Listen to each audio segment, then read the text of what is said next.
I'm going to tie a standard black woolly bugger. It's a standard streamer pattern for just about everywhere. And in this case, I'm going to use a saltwater hook because it's strong and really sharp.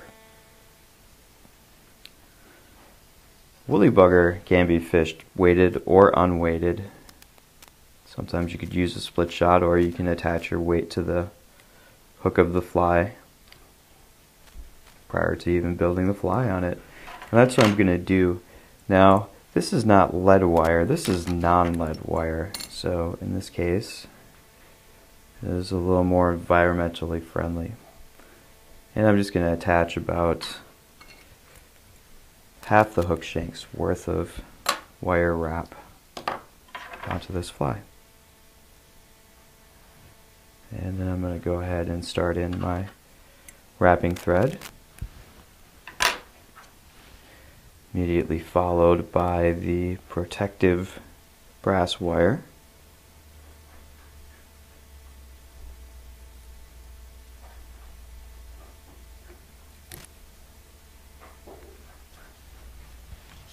I'm going to tie in the chenille. One thing I like to do is when the chenille looks like this, I like to just give it a pinch, pull the fuzz off of the chenille, and I can use that to attach the chenille to my hook while maintaining a streamlined body.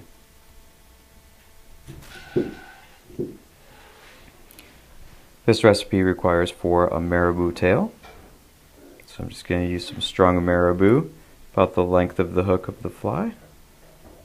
Give it a pinch and a cinch.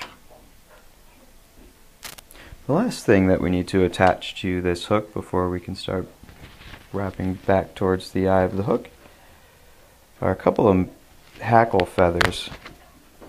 And what I like to do with these is line them up at their tips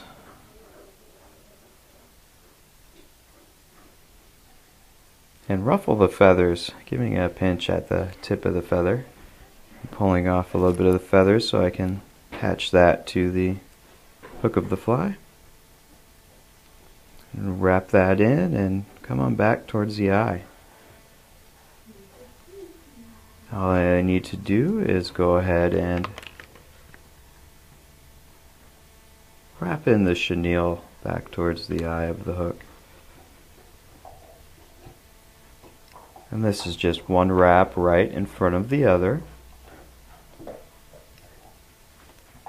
And I want to make sure that the wraps are tight enough so that none of the underlying components of this fly are visible. And give it a cinch and a trim.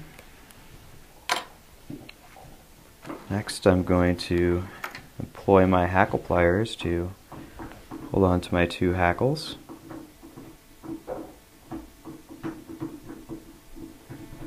So I bring them towards the front of the hook. Now with this, I want to take the time to make sure that I'm not flattening out the hackle feathers as I'm putting them on. I want them all to stand up nice and straight, so it adds a little more volume to this particular pattern.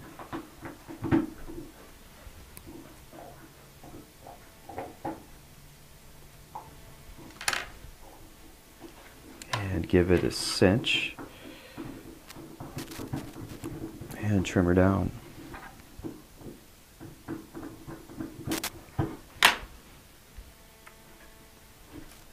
All I've got to do is go ahead and weave in my protective brass wire, taking care to not mesh down the hackle feather that I just tied in.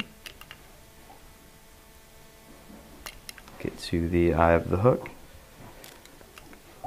give her a cinch and a trim, and I can build up my head just a little bit and go ahead and knot off the tying thread.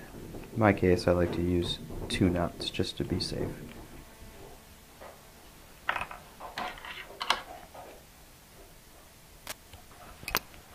And that is how you tie a standard black woolly bugger.